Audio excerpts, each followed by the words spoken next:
This is a crowd podcast. This episode is sponsored by Alex Myatt. Alex's favourite egg-based meal is scrambled. To be more like Alex, go to patreon.com/Joe Marler Show and grow the show. Joe Marler is a big-hearted man, and he's got a podcast plan. It's the Joe Marler Show. It's the Joe Marler Show. Oh, oh, oh. Hello and welcome to our show. I'm Joe Marler and this is Tom Fordyce. Why did I start all right and then start talking like a newsreader? I quite like it though, so I'll do it from the top. Hello and welcome to our show. I am Joe Marler and this is Tom Fordyce. How are you, Tom? I'm all right. You're back in the van, aren't you? I can tell. It's my... I don't call it my van anymore. I call it my studio. I thought you were talking about the skip that I've got parked on my drive. It's my thing that I do during lockdowns. I just hire skips and we just clear out different rooms. Lovely. Yeah, so we've got the caravan is for charity shop stuff and that's currently full until we can deliver them, and the skip is full of rubbish. This stuff that you're going to give to charity, I don't know if it might make a nice... Is there sort of 3 items that people could perhaps bid for? Potentially, Tom. I hadn't thought about that. Yeah, good. That's good from you. Next recording we do, I'll make a list of stuff that potentially some listeners might want. And I can't open my banana. Why is that? I don't know. I've been watching you, because what you've done is you grip the stalk at the top and you've attempted to twist it back. Is that not how you open yours? If you watch a monkey, what they do is they get their nails halfway down the skin and then open it like they're opening a cardigan. They don't go for the twist at the top. Oh, wow. That's a really interesting way of opening a banana. I'll try that next time. Can I ask you another question? Because you referenced the skip in the background. Sometimes you find yourself, don't you? You're walking down the street and you might be eating a banana, or you might have eaten all you want to eat from an apple. And then you're suddenly thinking, oh, what am I going to do with this apple core? What am I going to do with this piece of banana peel? And you will sometimes see a skip. Where do you stand on this moral conundrum? Because some people just lob it in. It's a skip, mate. Just stick it in there. Other people, if they were inside the house, let's say you're going to turn around now in your van, you see someone who's eating a banana and they've lobbed their peel in your skip. How are you feeling about that? If they've lobbed their peel in my skip, I'm happy with it. They can, it's a free-for-all. And they've also had to have a hell of a throw to get it over the gate. And in the middle of it would have been perfect. Like this morning out the back door, I had a really stinky nappy that I put in the nappy bag. And I thought, I'm not going to walk over to the skip and put it in there. I'm going to attempt to throw it from my back door. And mate, I nailed it. It went straight, it was swish. I mean, albeit it's a giant skip and a tiny smelly poo. But it's just the feeling of satisfaction. Anyway, if I'm walking by, I don't know, is it illegal to chuck an apple core or a banana skin in the bush? It's a tricky one, isn't it? Because yes, they're both biodegradable, but I've got a feeling that banana skins biodegrade very slowly. Hold on, let me just check. Banana. Steve, is this a longer chat than you were kind of expecting for the paramedics? Oh, Joe. Oh, Tom. You won't believe this. See if you can get to within, I'm going to give you a 2-month window of the period of time it takes for a banana peel to biodegrade. 9 months. Joe, the answer is 24 months. That's 2 years, Joe. 2 years. Why have you said 24 months? Let's not think about how the news was delivered, but more the fact at the heart of that message, which is it's 2 years to decompose. So if you're taking your banana skin and even if you're draping it like a little cheeky Christmas decoration in a nearby bush, it's going to be there for 2 years, Joe. Yeah, and I think that's out of order, actually, and also illegal to do. So that's why I don't do it. I just put mine in someone else's dustbin or skip that I see on my daily walk. Joe, much as I've enjoyed our skip chat, an email has come in which may be my new favourite email of our entire time together. Right, this is a message from a listener who cannot be named. He says, I was recently on jury service and was actually talking about the Joe Marler Show in the jury room, ! The court case was all serious as it was manslaughter and it was truly upsetting. But the court didn't tell us or prepare us in any way for the contents of the CCTV footage. The location of this incident was a bar/club known for its stag/hen-dos. There were fucking Oompa Loompas everywhere. And I was crying inside thinking, fuck off, you have to prepare me for shit like this. They kept referring to the Oompa Loompas throughout the trial. And at one point, I thought they were going to bring some in as a witness. This got me thinking, This would be the perfect crime. All dressed up and you couldn't be identified. I'll go along with it and say that that's true, and that is mental. I love it a lot. And sticking with the Oompa Loompas, we're still trying to break into the chocolate factory, aren't we, Tom? Yes, we are. Willy Wonka's, yes. So this is a message from Adam Brown on Twitter. I don't believe he lives on Twitter, but he's sent the message via Twitter. And this is how he would do it. I think it's obvious. Strip naked, cover myself head to toe in chocolate, hundreds and thousands covering my nads to keep it PG. Then I'll just wait until one of them little orange bastards carries me in. That's fine, Joe, but this point where he says that he's got hundreds and thousands covering his nads to keep it PG, it's still fundamentally his cock and balls, and it's covered with hundreds and thousands. Like, it's not a legitimate way to cover them up. Having read it, and not taking it in, because I was just reading it, now I'm taking it in and picturing someone head to toe in... They've just gone under one of those chocolate fountains, like a chocolate waterfall. They're covered, and his cock and balls is just glittering with hundreds of thousands. This is the furthest thing from PG you could get. Adam Brown, bad idea. Well, maybe this is a better idea. This is a message from Danny Smith, Joe, on Instagram. Danny says, I'd crawl in through the sewage system and pop up through a manhole cover inside the gates. I'd be covered in poo, so if anyone questions it, I'll tell them I fell in the chocolate river trying to rescue a chubby German lad. I'd then say I'm on my way to the shower block for a hose down. Did you ever watch Dogma with Ben Affleck and Matt Damon? Is that the one with Alanis Morissette playing God? Yes, that's the one. And there was a scene in it where a massive shit monster comes out the toilet and they have to kill him at the end. And that's sort of what I'm picturing. I don't think that's viable, I'm afraid, Danny Smith. I appreciate the effort that's gone into it. In fact, I don't actually. There's not a huge amount of effort. That's 3.5 sentences you've written. So just thank you for your input, but not much effort. You could do better. We've also had this message, Joe, from Matt Fires, and I like this already. I'd kneel into a pair of trousers so that my feet are tucked up at the thigh end and then tie shoes around my knees. Get orange face paint, green wig, clipboard and a suit, and then claim I'm from the Oompa Loompa Union. I'm here regarding work conditions. If they look scared, then I proceed. If they don't look fast, then I know they're open to bribes. Much better effort. And I like the idea of fancy dress because I always like dressing up in stuff. So I would like to invite Matt round my house when lockdown's over to have tea and biscuits in my caravan. We can dress up. He can dress up as the Oompa Loompa, and I will dress up as Bane from Batman, and we will have tea and biscuits together. And then when Matt leaves, he can take a half-full box of charity shop stuff from the caravan with him. Shall we? The issue that I've got is the facial wear that we're familiar with Bane. Can he get tea through that? Facial gubbins? How are you going to get a biscuit through there? Oh, the biscuit I'll probably have to mash up into like a soup. Have you ever had biscuit soup? No, it doesn't sound great. Oh my God. I've been looking like it's half term, which we were yearning for. And so were the kids to actually stop homeschooling for a week. But then we're like, actually, what are we going to do now? We've got no structure to our day at all. And we can't just plop the kids in front of the TV for 11 hours. So what are we going to do? And now we've just come, I know what I'm going to do. After recording this, I'm going to go in there and make biscuit soup with the kids. And it's going to be fucking phenomenal. I can feel my mouth watering already. Oh. Joe, that does sound delicious. What is the secret Joe Marler recipe for biscuit soup? Because it's perhaps something that all our listeners can enjoy, and maybe post some pictures of them enjoying their biscuit soup. Seeing as this is the first time making biscuit soup, I'm going to go with trying to remember what's in my cupboard or fridge. So we have got some M&M chocolate bar, you know, like the chocolate bar, not M&Ms, but the M&M chocolate bar. I mean, it's in the name. I don't know why I'm describing it to you or holding my hands up to make the shape.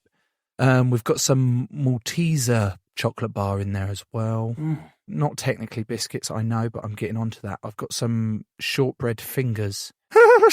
Imagine having fingers made of shortbread. I'd do it if they grew back every day. Yeah. But obviously it's stupid if you've got them and then, because I'd like... Would you rather have shortbread fingers or chocolate fingers?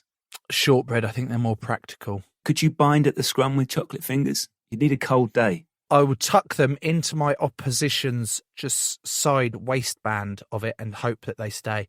And if they don't, and then my bind goes to ground and the referee looks to penalise me, I will then simply just offer him a shortbread finger. Joe, should we get our paramedic on? Yeah, Nino. Our guest today is a paramedic, and his name is Steve Pawley. Is this a wind-up? Nope. Steve, is that your real name? It is my real name, yeah. Is that spelt as in, oh, I'm feeling poorly, or is it spelt, oh, I'm from Crawley? As in from Crawley, P-A-W, yeah. Can anyone answer a generator anywhere? I think it's my fish tank. Right, that's what it is. Don't kill your fish for this show. I can try it. I'll try it, hang on. Right, we've just had to have a conversation with producer Steve, where Steve has asked our guest, Steve, to turn off what Steve, producer, considered was a slightly annoying buzz in the background. Guest Steve, it's the oxygenator for your fish tank. So if we see, like, what is a fish in distress, Joe?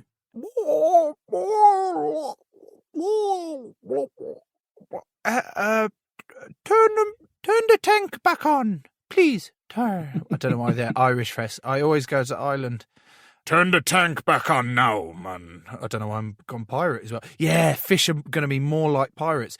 Turn the tank noise back on, because it was helping us breathe, man. Could you, Steve, with your paramedic training, if one of your fish were to get into distress, could you step in? Yeah, I guess that would be drowning, so yeah, I guess I could. I've never resuscitated a fish before, but I'd have a go. Also, they're my wife's fish, so she'd be more angry at me. I'm going straight in with it. Here it is, with one of my favourite questions that we've had in from some listeners of the show, believe it or not. And it's Zach, spelt with a C, not a K or a CH, just Zach. What's the weirdest thing you've ever found a bloke with their knob stuck in? I in all honest truth, I've never had that. You've never been called out to someone with a knob stuck in something? No, I haven't. Like, I am waiting for that job to come in. There's a few jobs I really want to do in my career. That is one of them, just to write it on our report form. Would you say that that's your Everest? No, my Everest is to go to a patient in one of those blind out massage parlours, and then have that conversation, be like, oh, is this your next of kin? And then see the bloke's face. And that's what I want. That's my Everest job. I'd love that. It'd be great. When I was at school, there was this video that was going around, or this myth that I thought was going around, about this guy called One Man, One Jar. And I was like, what the fuck is One Man, One Jar? What is One Man, One Jar?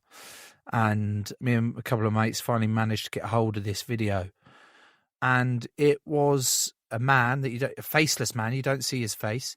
You just see him. He had a face, though, did he? He did. I guess he did. I didn't see it. I only saw his bottom half, which was completely naked. And the camera's angled, so you just see him slowly squatting down onto a glass jam jar, and his butthole completely swallows this glass jam jar, and you think, oh, Jesus Christ, it can't get any worse. This is horrific. What is going on? And then all of a sudden you just hear and it shatters. I've seen that video. Yeah, there you go. I knew it. I could see in Steve's eyes. He was like, I'm well aware of what he's talking about here.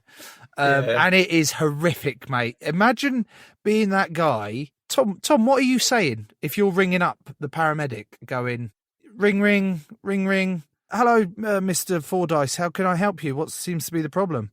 Yeah, I've got a bit of an issue. I was just making some marmalade, and I was in the early stages where I was just getting the jars lined up, and I've slipped. I haven't got the oranges out yet, because I always get the jars ready first. So there's no oranges when you arrive here, or saucepans out. And there's only one jar, because I do artisan marmalade. So I'm small batch producer, and I've slipped on the jar, and there's been an accident. Please come quickly, because my bottom's bleeding. So you've slipped on it, and you've cut your buttocks, your cheeks, or something. You've cut your leg or something. Is it? Just a bit in between. You're getting warmer. What would you be saying to that, Stevie P, Pawley Steve? Like, when we get sent jobs, we get a thing called an MDT in front of our ambulance. And it's like a little computer screen. It comes up with like a name, age, male, rough address, and then a rough description of what's going on. You just picture like on the MDT, it'd be like male, broken glass jar in bum, and you'd be like, I haven't done this one yet. This would be an interesting job. All right. One for note taking, I guess, learning experiences and such. We had a question, Joe, come in from Mr. Teague on Twitter. I don't know why he's being so formal. It sounds like he's someone's head teacher or something. He wanted to know, Steve, the most ridiculous call out you'd had. And the reason he wanted to know was he said his mate's a paramedic and someone called an ambulance because they were hungover on Christmas Day and needed paracetamol. Yeah, I've had someone ring me up for being hungover before. Yeah. Tom, I need to pick you up on that. You keep doing this. You keep pronouncing stuff wrong. You've just said paracetamol is paracetamol. Steve, what's the definitive on this, please? Paracetamol. Thank you, Steve. You've answered that correctly. Well done. We have a winner chicken dinner. What is the most ridiculous call out that you've ever had? I've got called out once to someone who had sunburn on their head. That came through as like a Cat 1 emergency. It was like 4:00 in the morning. So we go to this guy's house and he's like, my head's bleeding, it's blistering. And it was like slightly red. We're like, what do you want to do? He's like, make the pain go away, We're like, have you got any aloe vera? Like, I don't know, what do you want me to do? I have no idea. Tell me the truth, and it has to be immediately. You can't think about it. When you first passed to become a paramedic, did you cheat and put the blue lights on when you shouldn't have, just to miss traffic or go through a red light? Honesty call, 3, 2, 1, go. No. You're lying. He's a liar. Tom, he's a liar. Genuinely, no. No, because like when you first put your blue lights on, we do like 3 or 4 weeks blue light driver training. So we're just hounding around on blue lights anyway. So go to a real job now. You get fired for that stuff. Yeah, but how would they know? Our ambulances are tracked. They know when we've got lights on, how fast we're going, when we're braking. They know our fuel level. And they know everything about it. The very first time that you put the sirens on, I know you have these 4 weeks before you go out on the road, but the first time you're in training and someone goes, Steve, hit the switch. Mm-hmm. What's that like? It is cool. So I qualified I went to the University of Surrey in Guildford, and we're basically hounding around Surrey on blue lights. And it's completely different because you've been driving around your entire life, abiding the law. We are still abiding the law on blue lights, but traffic laws. Then all of a sudden you can press this magic red button, and then you can go through red lights slowly. You can like speed faster than normal. You can like overtake people through the main street and stuff like that. So it is very cool situation. I don't think I'll ever get bored of it. I think if I get bored of blue lights, I think I have to knock it on the head as a paramedic and try something new. Just out of interest, Steve, like if I'm sitting in your driver's seat, where is the magic switch? Where am I reaching? So it depends what vehicle we're on, because we have 2 different vehicles. We drive Mercedes Sprinters and Volkswagen Transporters. On Transporter, it's up top, and on the Sprinter, it's down on the dash. We've got like a little panel which has got like full 999 mode. We've got arrive scene, we've got side lights. Press that little 999 button on the panel, and away you go. I have set the sirens off by accident before though, because we've got bullhorns on our vans, but they're only activated when the sirens are on. So you can turn the sirens on alone to press the bullhorn, because our horns are really crap. And I've accidentally, like, someone's cut me up, and I've pressed the steering wheel horn, and it set the sirens off. I'm like, shit, like trying to turn them off. Is this might be a really silly question actually, but is the ambulance NINOR the same as the police NINOR and the fire engine NINOR? Are all the NINORs the same NINORs? No, I think they're different. Each ambulance we've got has got 3 different sounds. That's it. Give us a quick demo. Ambulance sound 1. Neo. Ambulance sound 2. Sounds like it's broken. Ambulance sound 3.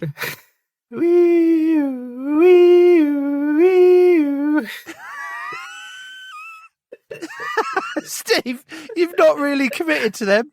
You've not really committed to them at all.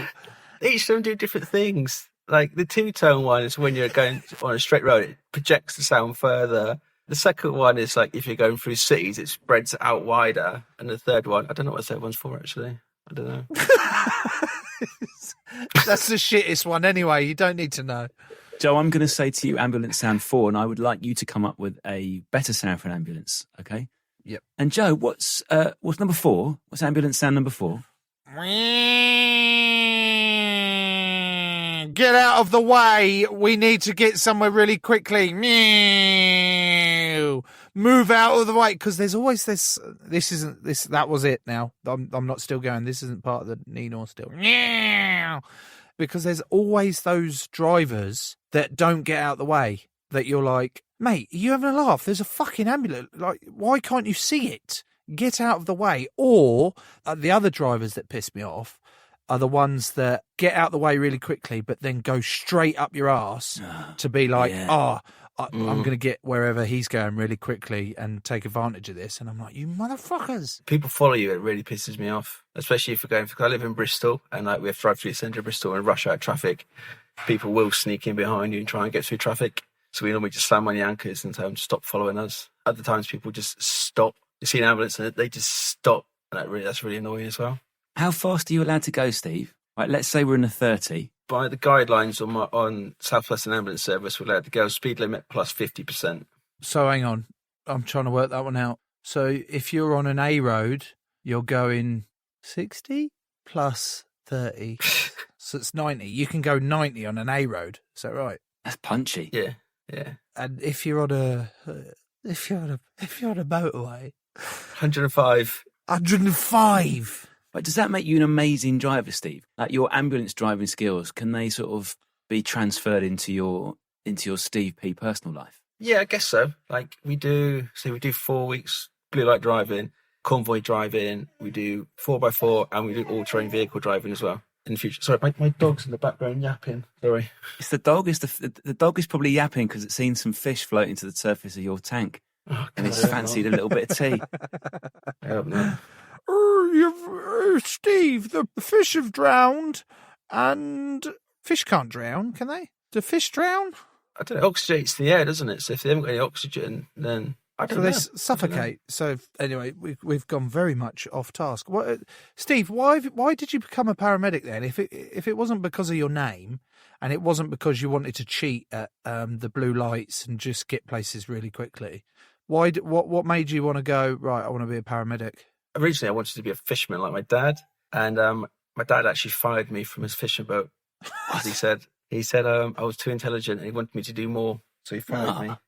So then I went to Norwich and I started doing diploma in medicine to go and become a doctor. And one of the girls up there, we went out for a few night shifts to get some experience.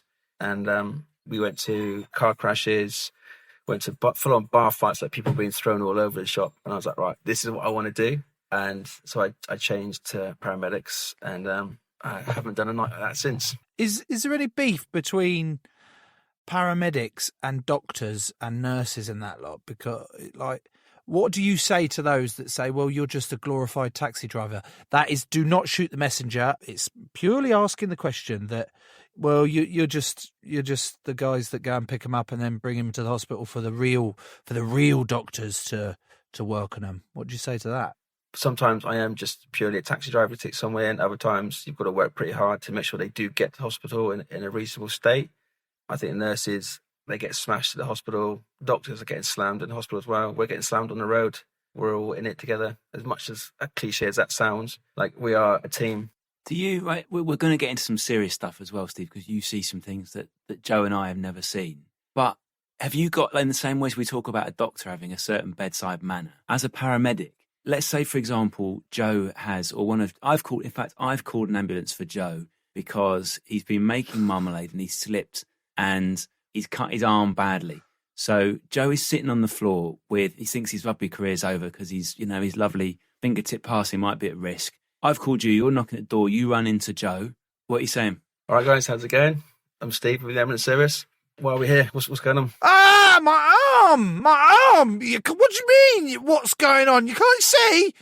Me aorta. No, oh, fuck. What's the big vein in my arm, Steve? Can we just go out of role play? Tell me what the big name in my arm... The arteries? Oh, I've got my arm. Can't you see my arteries?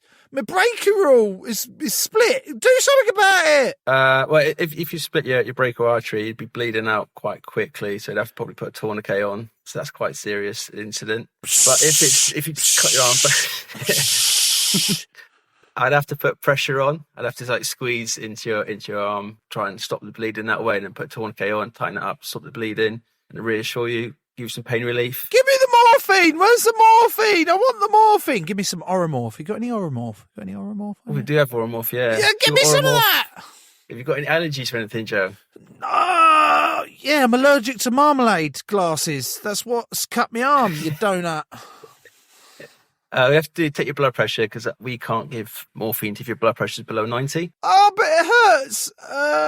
Just give me. I'm sure it's going to hurt. We're going to get you sorted, Joe. Don't worry, mate. Just keep talking to me, mate. Stay awake. Keep talking. I'm feeling a bit drowsy now. How did you know to come here, though? Anyway, who told you? Your mate Tom rung us, Joe. Oh, fucking don't listen to Tom. He ain't got a clue what he's talking about, mate. Yeah, honestly, it's fine. He's pretty on the ball on this one. I'll be all right, mate. I'll just put a plaster on it. I'm sorry for wasting your time. Just Happy before days, you go, you got any paracetamol? I had a few too many last night, so can I have a quick go in your van as well? Can you blue light me to Papa John's or something? The best thing about being a paramedic is be able to chat to someone. If you can chat to someone, like the medical stuff you can learn. Part of the buzz for me is just meeting people. It sounds like a real cliche. I just love chatting to people. I love going to people's houses, speaking to them. Like being a paramedic is really, really, really privileged because you get to go into people's houses, chat to them. Like they're inviting you in their home when they're potentially at their worst, lowest moment, and you can just chat to them. That's part of the good thing for me. But being a paramedic, that's the buzz for me. Your dog is I think your dog is distressed by the fish again. If you need to let him out at any point, Steve, you just say we can go to an ad break. Easiest thing in the world. I'll shut him out now, quickly. You let the dog out, we'll have some All right. adverts. Sorry, guys. I like what you've done there, Tom. This episode is sponsored by Bob Hope. Bob has a black Labrador called Dougie who spends 4 hours a day walking in the woods behind his house. To be more like Bob, go to patreon.com/Joe Marler Show and grow the show. This episode is also sponsored by Dave Darking. His best friend is his on and off girlfriend of 25 years. On and off for 25 years? Fucking hell! Make a decision! He likes the TV show Vikings, and his favourite drinking buddies are King, Lewis, and Tristan. Thank you, Dave. To be more like Dave, you know what you got to do. Go to patreon.com/Joe Marler Show and grow the show. And this episode is sponsored by Josh Buckley, not Jeff Buckley, who sang Hallelujah, Hallelujah. Also sung by Alexandra Burke, off of The X Factor. His favourite fruit is the candy floss grape. Oosh. He cooks kidney bean enchiladas for his vegetarian partner and adds a pack or two, not just 1, 2, of chili heatwave Doritos on top. Go on, Josh. To be more like Bob, Dave and Josh, go to patreon.com/Joe Marler Show and grow the show.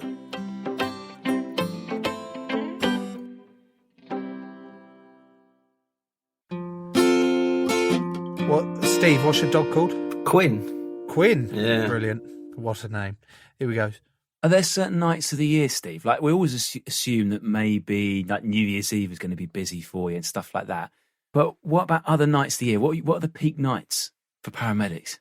I think officially the busiest night for the ambulance service is the Friday before Christmas, when everyone has their Christmas leave parties and stuff like that. I think that's officially the busiest night. Like Halloween's always a good one as well. What do you mean good? Like, well, obviously people are always out, and a lot of time when Halloween, especially, drunk people are funny, and when they're happy drunks, it's brilliant. I love it. So you go to a patient and they're drunk and like they're covered in blood, and you're like, shit, like I'll treat this, and you're like, oh no, mate, it's fine, it's all part of my costume. I've just like stubbed my toe or whatever, or my mate's drunk, and you're like, shit.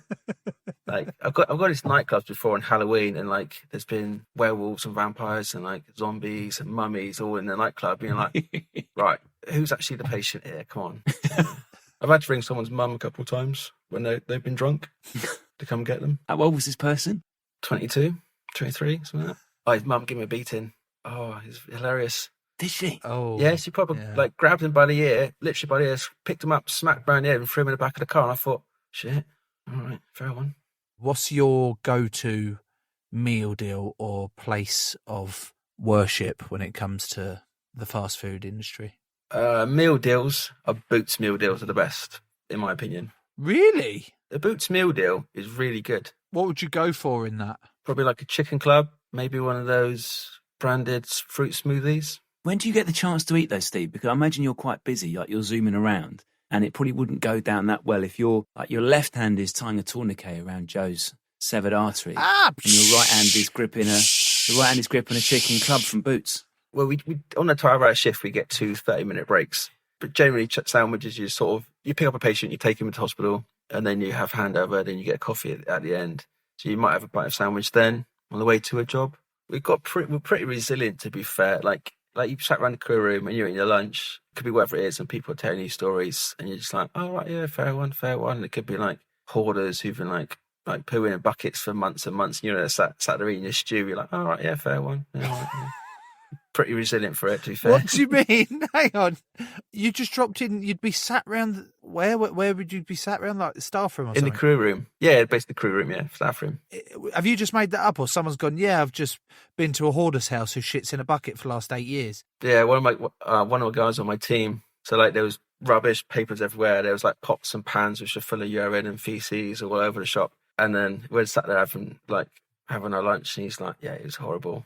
I mean, you do see some horrendous stuff. What's the worst thing that you've ever seen? There's loads of different ones. I get asked this question a lot. Like, people always want to hear about like the blood and the gore, about the mangled bodies and stuff like that. Unfortunately, I've been to several like pediatric arrests that have been unsuccessful. So unfortunately, I've seen like a 2-year-old die. I've seen people like at the lowest point in life when they've had no other choice but to commit suicide. But for me, what I always find the worst one is when we ever go to cardiac arrest, it's unsuccessful. We have to tell the families. So if you tell your family, like, oh, I'm really sorry, but your husband's died, or even your daughter's died, or your wife's died, it's quite a horrific thing to see their face. Like, you could almost see it, that someone they've been with every day for 30, 40, 50 years, and you've just told them that they've died. When we do like cardiac arrests, we have different people do different parts. Someone will be on logistics, someone will be on airway, someone will be on chest compressions, and whoever's doing the family liaison role, who will be coming back, getting updates from us, keeping the family updated, that job is hands down the hardest part of that job, of any arrest, dealing with the family, like having those emotions day in, day out. That's by far the hardest thing. Like, yeah. I guess the way you've put that there is that everyone always wants to hear about the gore and, people's arms bent backwards, or the spikes that have come through people that you've had to go and see. And it's always that sort of weird human nature side of wanting to know that bit. And you quite quickly forget that's someone's son, or that's someone's daughter or father on that lot. And you forget about the emotional side of it. And pretty tough. How do you deal with that, though? How do you deal with having to tell someone that their daughter or son's died, or that side of it? So we do have, we have training in it as well. He's going to be really compassionate. And I always try and put myself in their shoes and how I'd want to be told. We do have to be straightforward. We can't say, oh, they've passed away, they've gone to a better place. We have to say they have died. So then there's no confusion. Oh, they've gone to a better place. Oh, well, where have they gone? Have they gone to the shops, or they've passed away? Oh, where have they passed away to? So we have to say. For fuck's sake! I thought we were kitted onto the more serious, darker side of the thingy, and you've still managed to turn around and go, oh, they've gone to a better place. Where? Where have they gone? They've gone Waitrose, have they? Fuck me. Right, I'll tell you what, the paramedics have got a really dark sense of humour, and I think that's one of the ways where you have to have it a little bit to cope. So we could go to a job and someone could trip getting out of the van on the way to the job. And then that will be the funny bit of that job. So then you cling on to that funny bit of that job, not the horrendous bit you've done. But yeah, coping wise, my wife's phenomenal. I chat to her about everything. My team I work with is phenomenal. We always debrief jobs. So when we go to a big, horrible job, it's recognising signs in your colleagues that that job might have affected them a little bit, and then speaking to them about it and picking up on key little things, like not sleeping, or maybe they're having 4 beers instead of 3 beers, and just little patterns that you pick up on. And then we can signpost them to more qualified professional people for help to talk to.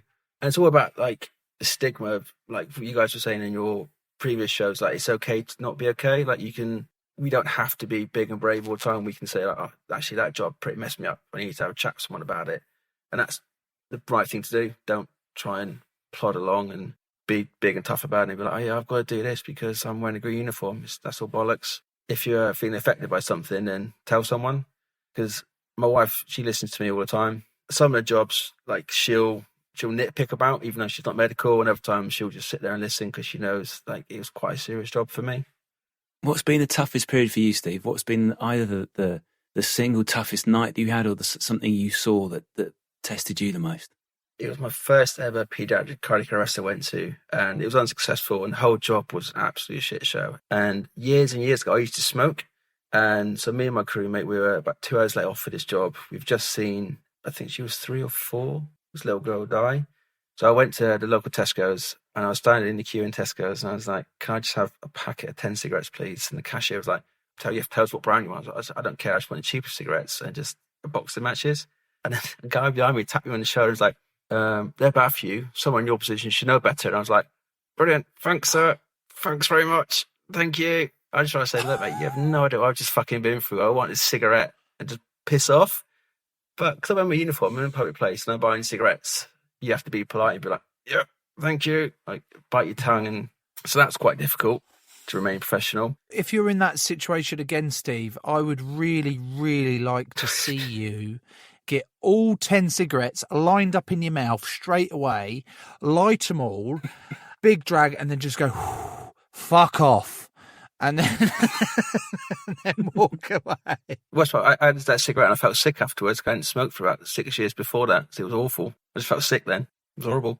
You can see why that would happen though, Joe, can't you? Like, both of us, the things that we do for a living are remarkably easy. So I could see how the stresses of that job would change you. And I could see how people might lean on the booze a bit more, almost to like switch their brains off a little bit. Yeah, there is quite a link between stress and the ambulance service and shift work and burnout and things like that. Just because the calls are getting more and more, people are expecting more and more from the ambulance service, from the NHS. Like, people expect us to turn up and have an instant click and fix, and when we can't do it, sometimes they get a bit pissy with us. So it does get a bit stressful, and especially with everything that's going on at the moment with COVID, because we were doing the intensive care transfers. So we would like going to different hospitals where their intensive care unit was full up, taking patients out of there, transferring them to other hospitals, and we were in the back of the ambulance in like full PPE, sweating out, like ridiculously hot for 3, 4, 5 hours at a time. And then you sort of just boil over, and then it gets quite stressful in those sort of situations. But yeah, you can see why people do tend to drink, definitely.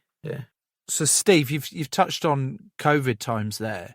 Can you just give us a bit of an insight into what it's been like? It is ridiculous. Like, you're waiting 3, 4 hours to offload a patient at a hospital. The hospitals are ridiculously busy. The nurses, the doctors, intensive cares, everyone in the hospital, they're all just getting slammed day in, day out.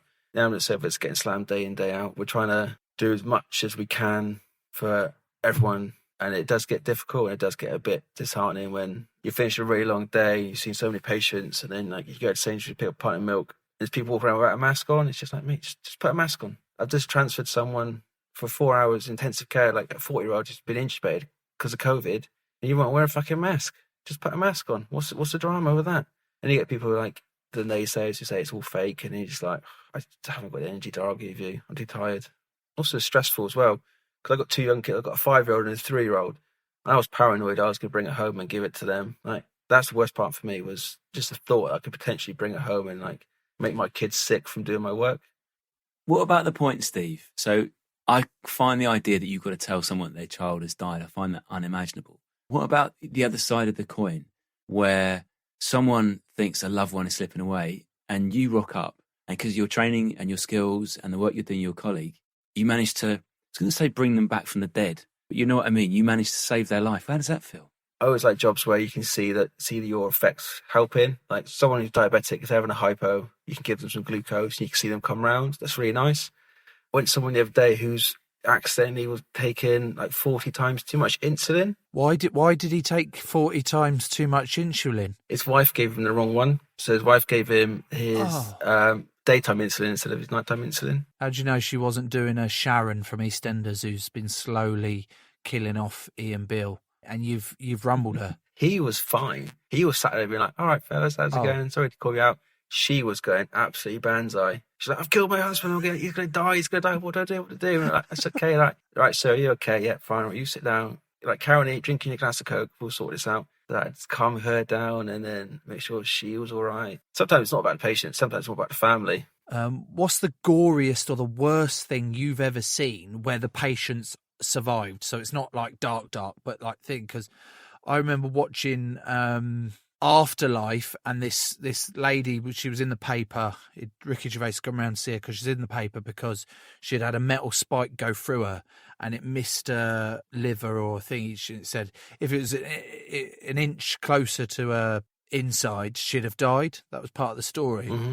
But she was quite a big lady, very overweight, and I remember him turning around and going, "You know the one." He was like, "Yeah, but if you were a little bit skinnier, you wouldn't have been impaled at all." And she was like, "Yeah, but that's not the point." And it was like, no, that is the point. So that's what I'm picturing. For you, what's the goriest or the worst thing you've seen where someone survived? I went to an RTC when I was a third-year student, so it's a road traffic collision, and some guy was driving with his arm on the window, like as you do, and he pulled at a roundabout, and then a lorry sort of sideswiped him. And so we arrived up on scene with my mentor. Nothing fazed him, ever. So I got in the back of the truck, back of this Land Rover, and I was assessing him. He's like, "My chest hurts." I was like, "Right, cool. Do a full assessment. I'm being watched now." So I did a full assessment, and he's like, "My arm hurts as well." I was like, "All right, yeah, mate, no worries." He had like a T-toe on his arm. And I was like, "All right, yeah, no worries." Did the full assessment, did full top to toe, as I was taught, taking it all off. And he's like, "Yeah, mate, my arm hurts." Like, "Yeah, mate, don't worry. We'll get to that in a minute. It's like, we're more worried about your chest pain. Just sort it out." And he pulled his T-toe off his arm, and he degloved his entire arm down to the bone. Like, he just pulled, like, his arm just fleshed over. Oh! So degloving is when you take the skin, the muscle, and the flesh off. So it's like basically pretend almost like your hand and your skin come off as well. So he degloved his arm down to the bone, and I was like, "Shit, all right, yeah, let's sort that one out, mate. Let's cover that back over the T-toe." And he's just saying, "My arm hurts." Yeah. That's how he's describing. He's being degloved. He's going, "Yeah, it just stings. It's my arm smarts a It little." was literally like that. Yeah, he was like, "Oh, mate, my arm hurts as well." He's the hardest man in Britain. Oh, that is horrible. Yeah, so that was pretty bad. But his chest hurt because obviously seatbelt, airbags, such like that. And I was like, "Right, okay, chest, that's the port injury. Let's sort that out." And then the guy degloved his arm, and I was like, "Fuck, all right, yeah, no worries. That's pretty bad. Let's sort that one out." If you are degloved, does stuff grow back? Can you be regloved over time? Yeah, so on that job, HEMS were there as well, the Helicopter Emergency Medical Services, like critical care team. They flew him down to Southampton, down to plastic surgery. And the bloke actually was home for Christmas. So it's quite nice, really good outcome. He was regloved in time for Christmas. Yeah. What a treat. What an absolute treat. Teeth always freak me out. Like, people have teeth injuries and nail injuries. I don't like those injuries. What do you mean, teeth injuries? If someone gets like hit in the mouth and like their teeth are like hanging out, and I don't like those jobs. I don't like teeth and I don't like nails as well. Right, okay, you're fine. You're completely fine with dealing with someone who's degloved their arm, but someone who's knocked a tooth out, you're like, "Fuck, no, I'm steering clear of that one." Yeah, because I thought of trying to put it back in. Like, no, I can't do that. No, I don't like it. And what about the nail one? So like, I've been someone who's like, they've caught a finger in a door and like the nail's hanging off. I hate that. Because you know how that's bad and that's to be painful. Oh, no. But degloving's no walk in the park. No, it's not. It's not. No. No. I love that. We had a question from Matthew. I like this question. Matthew wants to know, how awkward are shifts when your colleague has got crap chat? It's hard. It's a hard 12 hours. It really is. You work with some people and like the time just flies. You look at your clock, you start at 7 and you check your watch again and like you finish in 20 minutes. And other people, like, you check your clock again and it's like, "Fuck, it's only been 5 minutes." It is hard. It's very hard. What are you doing? What are you doing in between jobs to kill time? Well, if it's someone you go right with, you just chat about shit, chat about family life. You do really wonderful like little games and stuff like that. I Spy. Yeah, I Spy, or like, do you know that game Would You Rather? Oh, I love Would You Rather. Yeah, we do that quite a lot. Would you rather have a vagina on your forehead or a spine of fully working dicks? Probably a spine. Would you? But they're fully working. So, like, if someone just, started stroking your back a little bit, all 12, how many vertebrates have you got? Vertebrae? 12, I think. 12. Okay, so you've got 12 flaccid penises on as your spine, and someone's massaging your back a little bit, and one gets a little bit happy, and then all 12 get happy. So they're fully working, they're fully functioning. You've got 12 erect penises on your back. Like a dirty dinosaur. Yeah, that is a filthy dinosaur. Or you've just got one vagina. And also the vagina on your forehead is also fully working. I don't know. Like,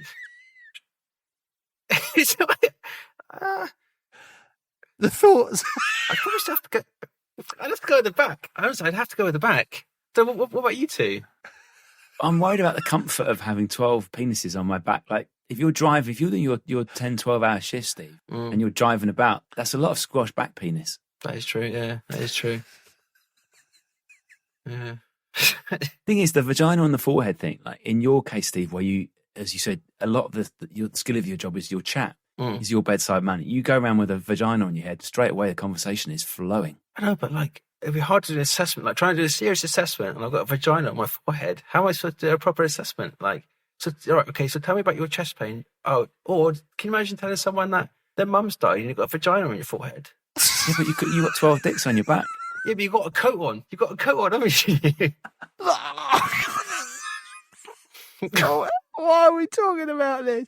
Yeah, but you say you wear a coat, you can wear a hat. Yeah. Okay, so what you got? You have to choose. There's a gun to your head. You have to choose 3, 2, 1, go. I'd probably go for the back. Yeah, okay, cool. Tom? The forehead vagina for me, please. Are you going with the forehead? It's just more discreet. Yeah, the spine of penises, if they were to all work, which they are, that is in this case, I mean, it could be quite impressive. It could be quite hard to manoeuvre if you're actually going to use them for intercourse. If you need the toilet, do they all wee? So imagine trying to piss. See, Steve, you haven't thought this through, mate. Imagine trying to go to the toilet. I never thought it through. You're arching back. Okay, there's one, and then or they don't go one at a time. They all go at the same time. Or it's lucky dip. You never know which one's going to go. The worst part is about this conversation. Like my boss said, "Oh, can I listen to this podcast afterwards?" I said, "Of course, I'm sure you can." Probably say to him, "No, mate, it didn't happen. Now, sorry, it got cancelled." Oh fuck! Oh, what have we done? Steve's boss, if you are listening to this, I apologise on behalf of the Joe Marler Show for Tom's behaviour and disgusting tone throughout. I've loved chatting to you, Steve, so thank you for taking the time to speak to us. Thank you for having me. Could you just reassure me that at least some of your wife's fish are still alive, because I can't see the tank anymore? Yeah, about 75% are good. Oh, well, that's a decent number. That's right. That's big enough. Steve, I put out a message saying if people had any questions to send in, and they did, but a lot of the messages I got back were, can you just say a massive thank you to whoever it is that's coming on as your paramedic, because of the times that we're living in at the minute and how grateful we all are for the hard work you and all your colleagues do. So I'm just here passing all of those messages on, as well as from me and Tom saying thank you so much, mate. You're not just during COVID times, but every time. You do an incredible job. So thanks for coming on and giving us an insight into your world. Thank you. Next time I cover the Bears Harlequins game at Ashton Gate, I'll say hello. Well, Joe, it's another hugely enjoyable episode, that, for me. What a nice man Steve Pawley was, and he didn't even turn out to be poorly. He seemed quite well to me. Yeah, I thought he was really good. I like the way he spoke about the darker side of being a paramedic and how emotionally distressing it can be at times. But I also liked hearing all the shenanigans that go on in the ambulances that nino around the land. We shouldn't forget that if you want to support this show, not you, Joe, because you support it by being on it. If you're listening to this show and you fancy supporting it, search for Joe Marler Show on Patreon. Sign yourself up over there for extra content, all heaps of beautiful stuff. If you want another podcast to listen to, Joe, we'd like to recommend, and I'll let you do this bit. Da, da, da, da, da, da, da, da, da, da, da, da, da, da, da, da. Da, da, da, da, da, da, da. I don't actually know any of the words to the French national anthem, but I would say it is my second favourite anthem to listen to. I actually sometimes sing along to it when it's being played in the stadium. Marchons, marchons. Like rugby, viva the France, Renault Clios, and other French cars. Anyway, What's the name of this podcast, Joe, that we encouraging people to listen to? Yes, yes. I would like to recommend the French rugby podcast with Benjamin Kaiser and Johnny Beatty. Just to clarify, if that wasn't clear, the podcast is called Le French Rugby Podcast. We're in the middle of the Six Nations, so if you want to know what actually goes on inside French rugby, Benji and Johnny are the guys to listen to. Just search for French Rugby in your podcast app. It'll come up. Tom, tell me now, who is on our next episode, please? It's a poker player. Not any old poker player, a professional player of poker. Someone who's made their living from the high-stakes game that's called poker. A card shop. Allez, blue. All the best now. Crowd Network, a place where you belong.